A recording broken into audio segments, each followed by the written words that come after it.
So we are now in chapter 5.5. I am Aleli Quejado and I will be discussing the use of other professionals in the audit.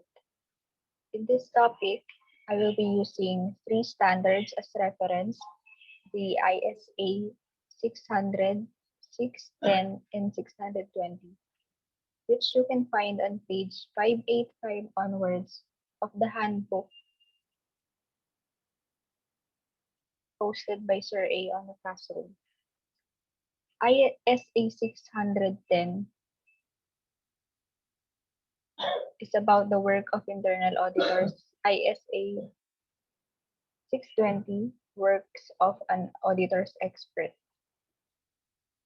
In conducting an audit, the auditor may use the works of other auditors or professionals if determined that there is a need to audit a portion or an expert's work to properly audit the client. Here are the terms I will be using for my discussion. First is the component, an entity or business activity, such as a subsidiary, a venture, or a branch. Second, component auditor performs work on financial information related to component for the group audit. Component auditor is an internal auditor or an auditor of the component. Group auditor, the audit of group financial statements as defined in the standard. Fourth, group engagement partner, or what we call the group auditor, the partner or other person in the firm who is responsible for the group audit engagement and for the auditor's report. We will discuss this further on the responsibilities of the group auditor.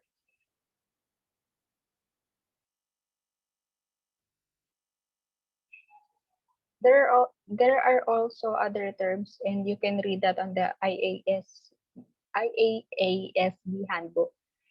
In IAS 600, the objectives of the auditor is first to determine whether to act as the auditor. The management and the component auditors request another auditor, and it can also be because of a regulation or law that requires an internal auditor to audit the firm or component. The auditor may also assess if it's aligned with his qualifications or if he can proceed with the audit procedure. You can read further on the ISA 600. Now, when you're assigned to be the group auditor, here are your responsibilities.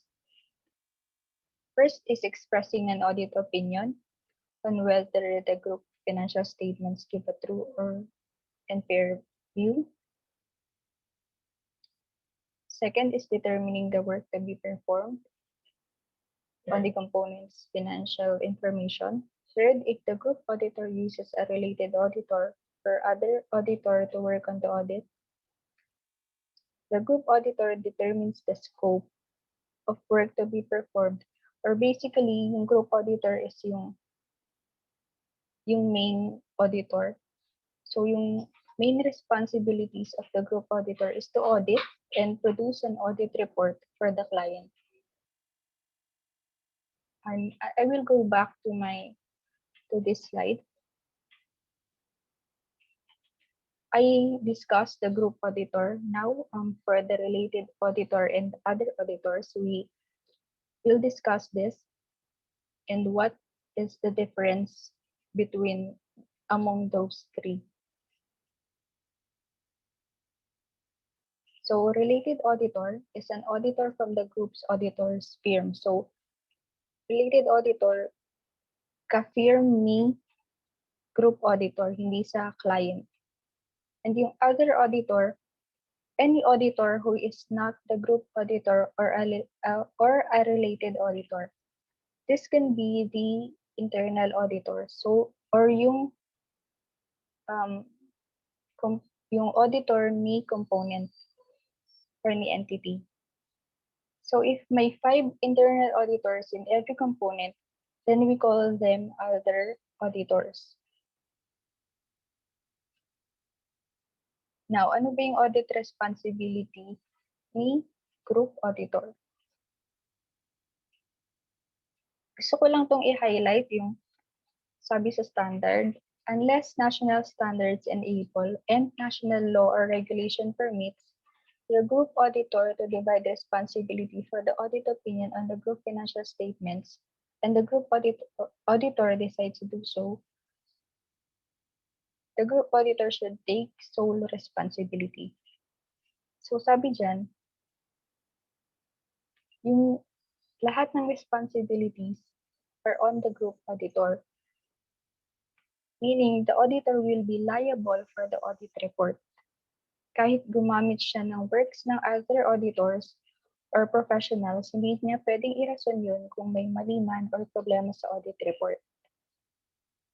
Here, ma-apply natin yung professional skepticism. It's in the auditor's professional judgment whether to rely on the work of another auditor or professional. Kasama sa consideration niya is yung impact ng work ng another auditor or professional in the audit or yung purpose ng audit. Yung standard na ito may differ depende sa country. Sa PDF or sa book na provided sa atin. Sa Australia, Japan, and sa UK, bawal there is no divided responsibility.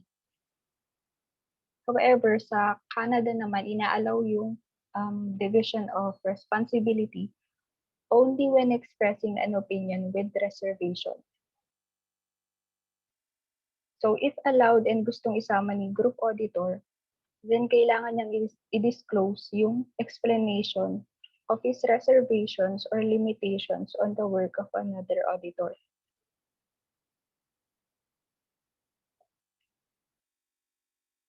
Now, ito na yung using the work of another auditor. Yan. Ayan, nasabi ko na to yung sa if the auditor considered to make use of another auditor, he should also consider the background, qualifications, and how will the work of another auditor impact the combined financial statements or the audit opinion or the report. So, kailangan yung auditor na, yung work ng auditor, another auditor na gagamitin niya, should be yung aligned pa din dun sa purpose na ng audit.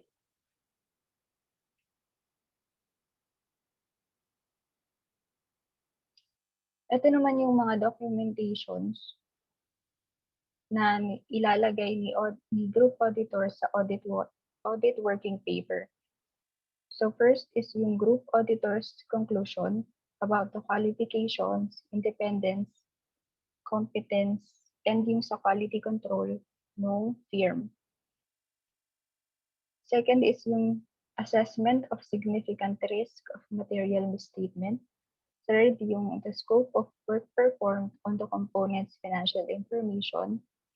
Third, the group auditor's conclusion about naman sa appropriate audit evidence that the work of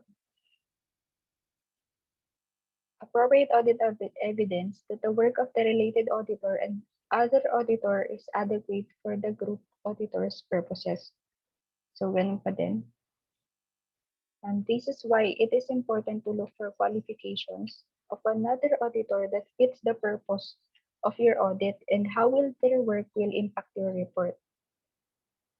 Next, the group auditor's conclusion regarding the significant findings arising from the work of the related or the other auditor. Last is discussions of significant accounting, auditing, and so on. This part is about the communication process of the audit.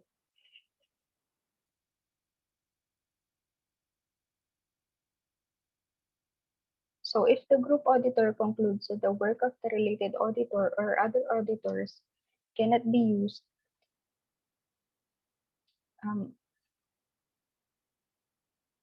kailangan niyang i-express yung kanyang qualified opinion because there is a limitation in the scope of the audit.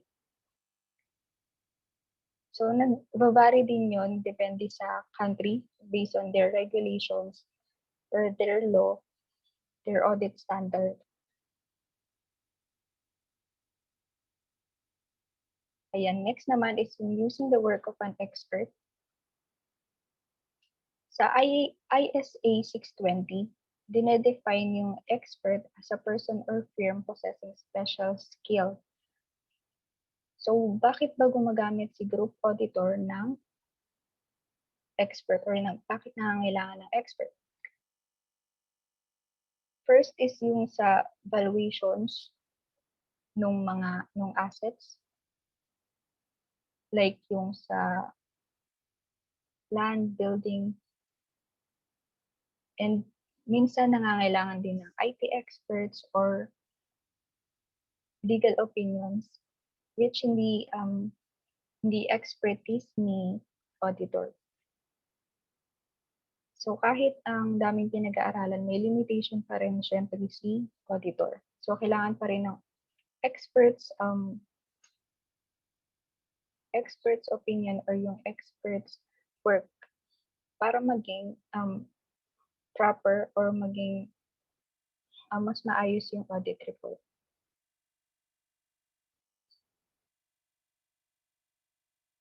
Ayan, if an expert's work is to be used as an audit evidence, the auditor should, first is yung determine expert skill. Siyempre, qualifications pa rin kailangan tignan. Second is expert's objectivity. Yan, the expert shouldn't be in a conflict of interest or related to the client in any manner. Third, yung obtain sufficient appropriate audit evidence that the scope of the expert's work is adequate for the purposes of the audit. Again, how will it impact the report or the purpose of the audit?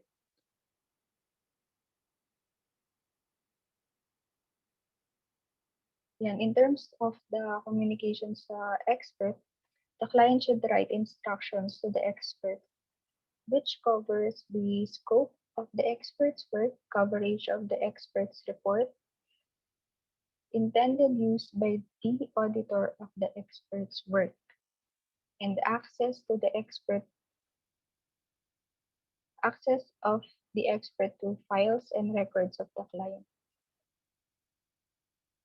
So, kailangan itong mga to so the expert can provide sufficient and adequate report or yung ina-expect sa kanya ni auditor. Ayan, when issuing an unqualified or unmodified auditor's report, the auditor should not refer to the work of the expert. Ayan, pero kapag naman gustong gamitin or kapag nag-issue ng modified auditor's report si auditor, sometimes it's appropriate to explain the nature of the modification by referring to the expert's name and the extent of his involvement, of course, with the permission of the expert. And that's the end of my report.